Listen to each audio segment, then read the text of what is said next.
আসসালামু আলাইকুম। হিলি টিভির লাইভে আপনাদের সকলকে আমন্ত্রণ জানাচ্ছি। আমি নাতাশা।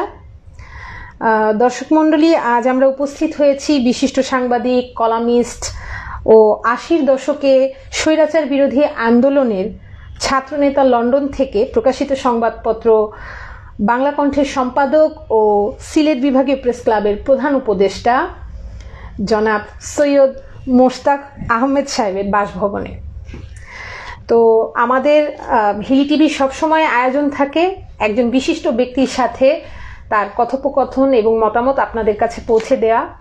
তো আমরা এসেছি তার মতামত এবং আমাদের কিছু প্রশ্ন এখানে আছে তা করব এবং আপনাদের কাছে সেই প্রশ্নগুলোর সঠিক উত্তর পৌঁছে দেব। তো চলুন শুরু করা যাক। স্যার, কেমন আছেন? আলহামদুলিল্লাহ, ভালো আছি। Thank you. আসসালামু আলাইকুম। ওয়ালাইকুম আসসালাম। আমাদের হিলি টিভির দর্শকদের যদি কিছু বলতেন। আমি খুবই আনন্দিত যে আজকে হিলি টিভি সমাজের যে আমাদের যে বৈষম্য যেগুলা সেগুলো তুলে ধরতেছে, সমাজের ন্যায় নীতি প্রতিষ্ঠার বিষয়ে তাদের যে পদক্ষেপ বা তাদের যে পথ চলা, এটা অত্যন্ত আনন্দের বিষয় এবং আশা করি বৃহত্তর সিলেটবাসী হিলি টিভির সাথে থাকবে, তাদেরকে সহযোগিতায় ইনশাল্লাহ এগিয়ে আসবে। ধন্যবাদ স্যার আপনাকে। স্যার, আমরা প্রতিবারই আমাদের যে লাইভ অনুষ্ঠানে যে অতিথি থাকে তাদেরকে কিছু প্রশ্ন করে থাকি। তো আপনাকে আমি কিছু প্রশ্ন করব, সেই প্রশ্নের উত্তরগুলো যদি আমাদের দর্শকদের আপনি দিতেন। সেটি হচ্ছে আমার প্রথম প্রশ্ন আপনার কাছে, যে আপনি ইংল্যান্ডে সপরিবারে থাকেন। তো যখন আপনি দেশে অবস্থান করেন, ইদানিং সামাজিক সংগঠন, বিভিন্ন সামাজিক সংগঠন, সাংবাদিক সংগঠন, এর জন্য সবসময় আপনি কাজ করে যাচ্ছেন, যা আমরা সোশ্যাল মিডিয়ায় দেখি। এ সম্পর্কে কিন্তু কিছু জানতে চাই আমরা। আমি দেখেন, আজকে থেকে প্রায় 40 বছর থেকে সংবাদপত্রের সাথে জড়িত। আমাদের সিলেটের খুবই পরিচিত একটা দৈনিক আজকের সিলেট, ওটার সাথে আমি ছিলাম প্রথম থেকে। এবং আমাদের সিলেটের ঐতিহ্যবাহী যে সিলেট প্রেস ক্লাব, সেটা যে আপনার প্রতিষ্ঠাকালীন যারা ছিল ওনাদের সাথে, অনেকের সাথে আমার সুসম্পর্ক ছিল। তো আজকালকে আমাদের সিলেটে সেটা অনেক জিনিস, যে আমাদের যে ঐতিহ্য, সেটা অনেক বিলুপ্তি ঘটে গেছে।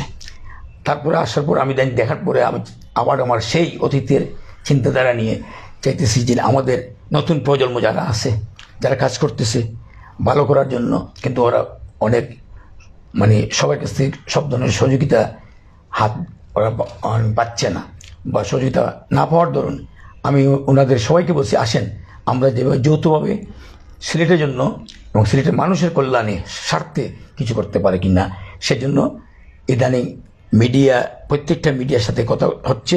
এবং আমাদের সিলেট বিভাগীয় প্রেস ক্লাবের আমার প্রিয়জন, সিলেট বিভাগীয় প্রেস ক্লাবের বর্তমান সভাপতি খায়রুল আলম সুমন, সুয়েজ হোসেন থেকে নিয়ে যারা আছেন, ওরা আমার সাথে যোগাযোগ করেছেন বেশ কিছুবার।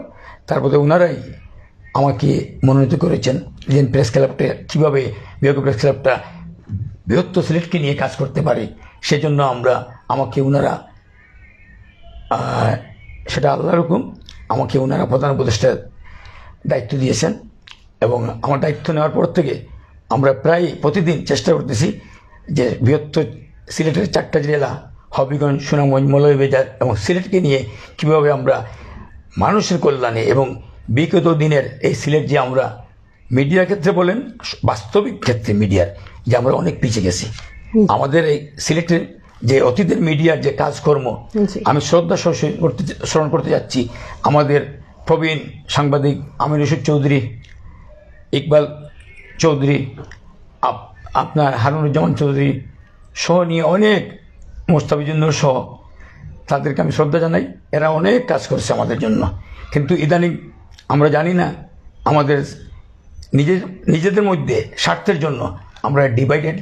এবং আমি লন্ডন থেকে শুনছি যে সিলেট প্রেস ক্লাব একটা, জেলা প্রেস ক্লাব একটা, ওইগুলো ব্যক্তি স্বার্থের জন্যই ওরা নিজেই ওরা আমাদের বৃহত্তর স্বার্থটারে ক্ষুণ্ণ করে তাদের ব্যক্তি স্বার্থের জন্যই ওরা নানান নাম দিয়ে নানান প্রেস ক্লাব করতেছে।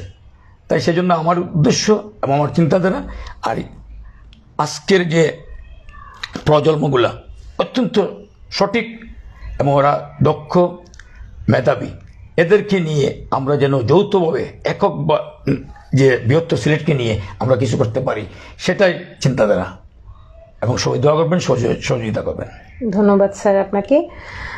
আমার দ্বিতীয় প্রশ্নটি আপনার কাছে, যে 5ই আগস্ট যে বৈষম্য বিরোধী ছাত্র জনতার আন্দোলনের মাধ্যমে বিগত হাসিনা সরকারের যে পতন ঘটেছে, এরপর কিন্তু অন্তর্বর্তীকালীন সরকার এসেছে।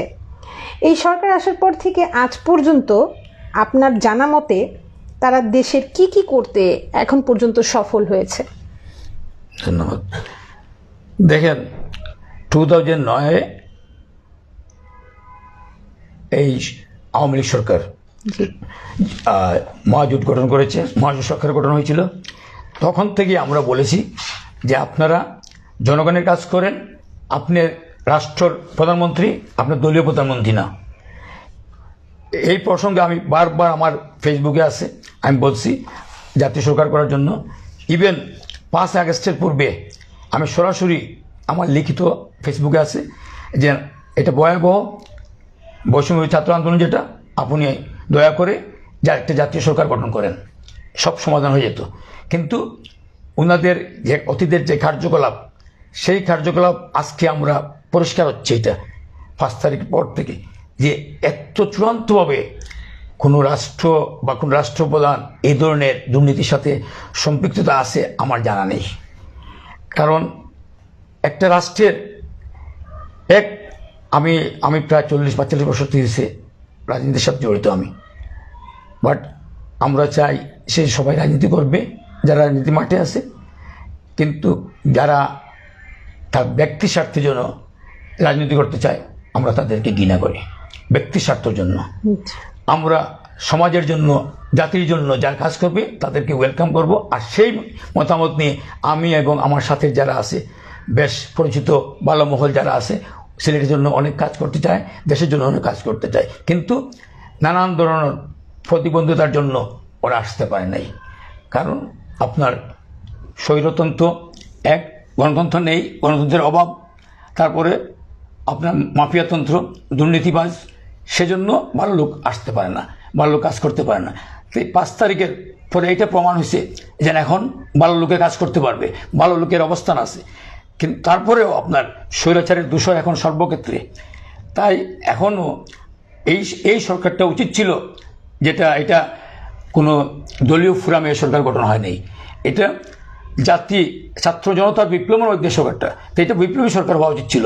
এই সংবিধানের আয়ত্তে এই সরকার যাওয়ার পরেই আজকে বর্তমানে যে পরিস্থিতি সৃষ্টি হচ্ছে, এটা বর্তমান যে স্বৈরতন্ত্রের যে সৃষ্টির যে সংবিধান, এই সংবিধানের আলোকে আজকে এই পরিস্থিতিগুলো সৃষ্টি হচ্ছে।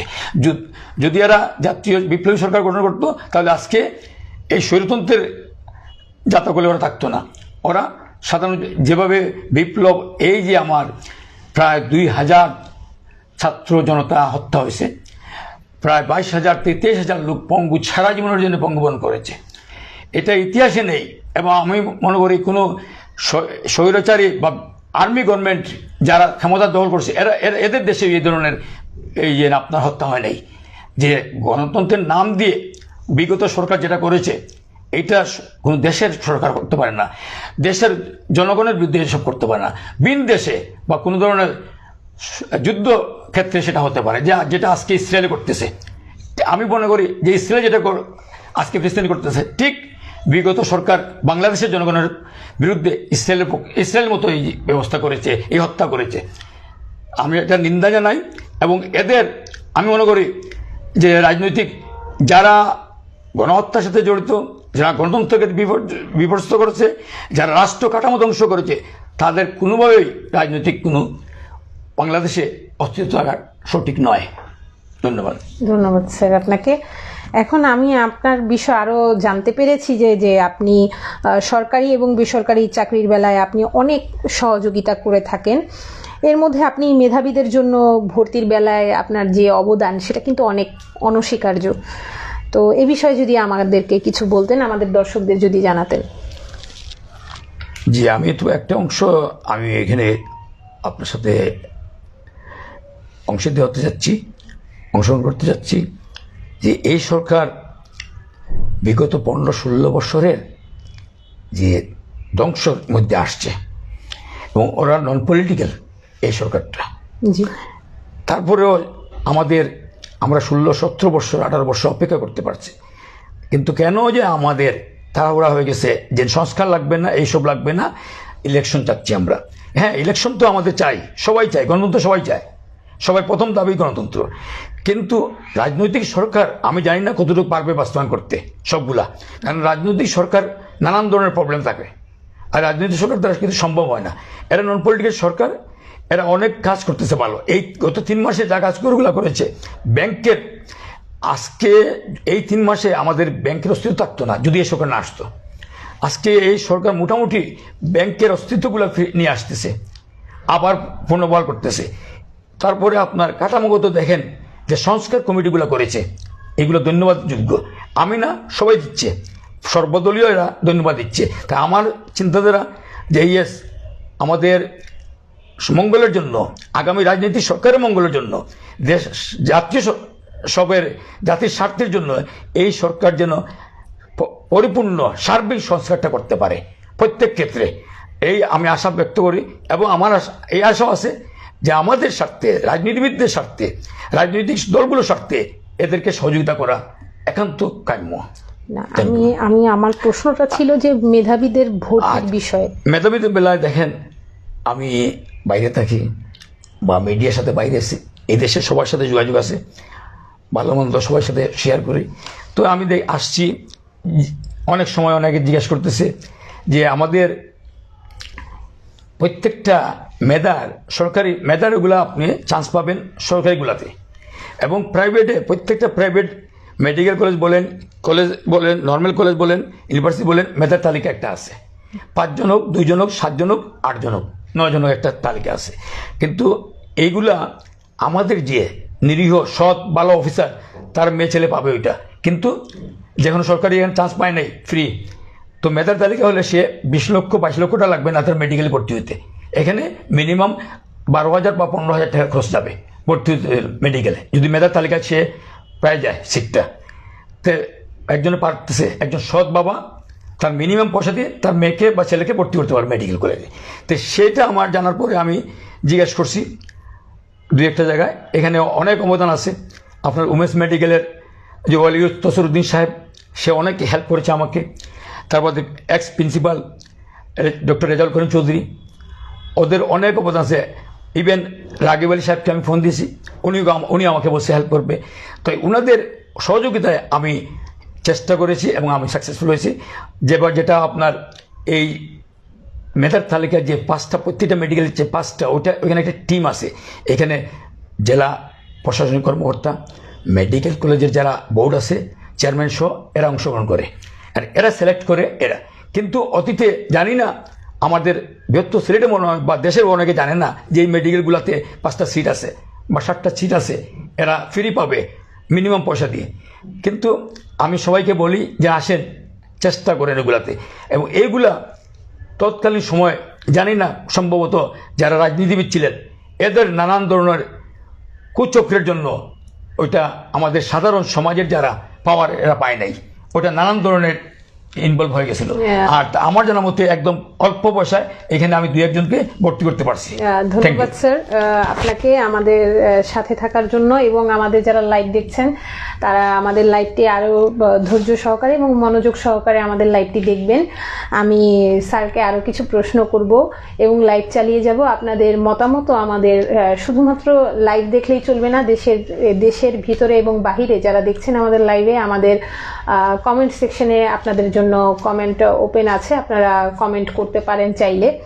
এখন আমি চলে যাব স্যারের সাথে আরেকটি প্রশ্নে, সেটি হচ্ছে বৈষম্য বিরোধী আন্দোলনে যারা নিহত এবং আহত হয়েছেন, আপনার মতে তাদের পরিবারকে সরকারের পক্ষ থেকে কি কি করা উচিত, কিভাবে সহযোগিতা করা উচিত? দেখেন, আমরা অনেক সংগ্রাম দেখেছি অন্যায়ের বিরুদ্ধে। আমি কিন্তু সবসময় আসছি অন্যায়ের বিরুদ্ধে এবং কল্যাণের পক্ষে। আমাকে যে কোনো সময় আপনারা যে কোনো ন্যায়ের পক্ষে আমি থাকবো। আমি দল বুঝি না, পার্টি বুঝি না, আমি জনগণের স্বার্থে আমি কাজ করব, এটাই আমার উদ্দেশ্য। আর এই যে বৈষম্য বিরোধী, এটা অত্যন্ত দুঃখের বিষয়। গতকালকে এবং গত পরশু দিন আমি দেখেছি এদের প্রপার ট্রিটমেন্ট হচ্ছে না, হসপিটালে যোগাযোগ নেই, খবর নেই। এটা উচিত ছিল, আমি এবং দাবি করি একটা দপ্তর উচিত এদের জন্য খোলা। এই যারা বৈষম্য বিরোধী সংগ্রামে আহত হয়েছে, হত্যা হয়েছে, মৃত্যুবরণ করেছে, তাদের জন্য একটা সেল খোলা, শুধু তাদের জন্য। এবং এই তাদের গতকালকে দেখছি বৈষম্য বিরোধী একজন সমন্বয়কারী একটা মেয়ে, সে খুবই সুন্দর সে বলেছে, তাকে আমি ধন্যবাদ দিই, যে এখন পর্যন্ত সঠিক তথ্যগুলো নেওয়া যায় নাই। আজকে 3 মাস 100 দিন হয়ে গেল এবং তাদের চিকিৎসার অনেক বিলম্ব হচ্ছে। উচিত ছিল এদেরকে, যাদের এখানে সম্ভব না তাদেরকে বাইরে পাঠানো। কারণ আমাদের এদের জন্য যদি আমরা কিছু না করি তাহলে আমরা রাষ্ট্র হিসেবে দায়ী থাকবো এবং সরকার হিসেবে দায়ী থাকবো। তাই আমার অনুরোধ থাকবে যে এদের প্রপার ট্রিটমেন্টের জন্য, এদের আগামী দিনের বেঁচে খাওয়া থাকার জন্য এবং তাদের সংসার, পরিবার, মা বাবা সবার স্বার্থে তাদের জন্য উপযুক্ত একটা সিদ্ধান্ত যাওয়া উচিত এবং যেটা কল্যাণকর হবে চিরস্থায়ী তাদের জন্য। ধন্যবাদ। ধন্যবাদ স্যার আপনাকে। যেহেতু আপনি একজন প্রবীণ সাংবাদিক, আপনার কাছ থেকে জানতে চাচ্ছি এই বিষয়ে যে আগের সাংবাদিকতা এবং বর্তমান সময়ের যে সাংবাদিকতা, এর মধ্যে কি পার্থক্য রয়েছে? আপনার প্রশ্নের জন্য ধন্যবাদ, খুবই সঠিক প্রশ্ন করেছেন। দেখেন, যদি আজকে আমাদের আগের সাংবাদিকতা থাকতো তাহলে স্বৈরাচার হাসিনা এতদিন লাস্টিং করতো না এবং হাসিনা স্বৈরাচার হতে পারতো না। হাসিনা আওয়ামী লীগ একটা পুরাতন দল, যেখানে শেরা বাংলা, সোহরাওয়ার্দী, শামসুল হক সাহেব, মৌলানা ভাসানী সব ভালো লোকের অবস্থান, ইভেন বঙ্গবন্ধু শেখ মুজিবুর রহমান। আজকে আমাদের অনেক জুনিয়র ভাইরাও ছিল এই আওয়ামী লীগের, কিন্তু আওয়ামী লীগ স্বৈরাচার হয়েছে গোটা কয়েক সাংবাদিক এবং প্রশাসনের লোকের জন্য। হাসিনা আজকে পতন হয়েছে এই সাংবাদিক, যারা সাংবাদিক নামের যারা সন্ত্রাসী ছিল, যারা দুর্নীতি করেছে, এদের জন্য আজকে। তো এই সাংবাদিক নিয়ে আমি কিছু বলতে আর চাচ্ছি না, বিকজ এরা রাষ্ট্রকে চায় নাই, এরা জনগণকে চায় নাই, এরা জাতিকে চায় নাই, এরা তার নিজস্ব স্বার্থের জন্য এই দলকে ধ্বংস করেছে এই সাংবাদিকরা। এবং এই সাংবাদিকদের আমি ঘৃণা করি এবং এদের শাস্তি চাই। যারা বিগত সরকারের সাথে সংশ্লিষ্ট ছিল এদের উচিত। আজকে এই সাংবাদিকরা সঠিক হলে, আজকে দেখেন আপনি সিলেটের দেখেন রাস্তাঘাটগুলো দেখেন, আপনার ফুটপাথগুলো দেখেন, মানুষ হাঁটতে পারতেছে না, চলতে পারতেছে না, সব জবরদখল সন্ত্রাসী দ্বারা আর হকার দ্বারা। কিন্তু এগুলো কখনো ছিল না। আজকে মানুষ স্কুলে যেতে পারছে না, মহিলারা হাঁটতে পারতেছে না, প্রত্যেক দিন অ্যাক্সিডেন্ট হচ্ছে। এবং যারা কাজ করতেছে কল্যাণের জন্য, আমার অনেক ফ্রেন্ড বন্ধু আছে, তারা এই সমাজের জন্য কাজ করতেছে, বিদেশ থেকে আসেও, কিন্তু এই সন্ত্রাসীরা এদের বিরুদ্ধে পর্যন্ত আপনার হামলা করার হুমকি দিচ্ছে। তো এই সাংবাদিক যদি সঠিক থাকতো, তাদের আখের না গুছায় করে। অনেক সাংবাদিক আমি চিনি, আমি নাম বলতে পারবো, অত্যন্ত ভালো সাংবাদিক, ওরা সঠিকভাবে দিন যাপন করতে পারে নাই সাংবাদিকতার জন্য, সঠিক সাংবাদিকতার জন্য। কিন্তু আজকে যারা আঙ্গুল ফুলে কলা গাছ হয়েছে এই সাংবাদিকতা, পুলিশ থেকে বলবো আরো নিকৃষ্ট এই সাংবাদিকরা। বর্তমান সময়ের গণমাধ্যমের মধ্যে কি কোনো ধরনের পরিবর্তন আপনি লক্ষ্য করছেন? জি, অনেক। আমি আশা করি বা দেখতেছি আমাদের ইয়াং জেনারেশন, যারা এই নতুন প্রজন্মে যারা আসতেছে, তারা আশা করি এরা আগের এই নোংরামি যেটা, ঘৃণ্য যেটা সাংবাদিক নাম দিয়ে যারা করেছে, এটার থেকে তারা অনেক বাইরে এবং ওরা ভালো পথে চলতেছে এবং ওদের অনেক আশা আকাঙ্ক্ষা নিয়ে কাজ করতেছে। কিন্তু এই অতীতের যে আমি কি বলবো, যারা সমাজকে মঙ্গল চায় না, সমাজে ভালো চায় না, সাংবাদিক নাম দিয়ে এরাই আবার প্রতিবন্ধকতা সৃষ্টি করতেছে। এই ভালো সমাজ যারা সৃষ্টি করতে চাচ্ছে তাদের বিরুদ্ধে নানা ধরনের ষড়যন্ত্র করতেছে, যেটা আমি দেখতেছি পাচ্ছি। তো আমি আশা করি যে আমাদের সমাজ জাতি, আমরা নিজের থেকে আমরা দাঁড়াবো, আমরা সবাই এক এক নেতা, সবাই জাতির জন্য আমরা কাজ করতে হবে এবং যত ধরনের নোংরামি আছে, অন্যায় আছে, তার বিরুদ্ধে আমরা দাঁড়াতে হবে, আমাদেরকে এগিয়ে আসতে হবে। জি অবশ্যই, ধন্যবাদ স্যার আপনাকে আপনার এই মূল্যবান সময়ের জন্য। এবং আমার সর্বশেষ প্রশ্ন আপনার কাছে থাকবে,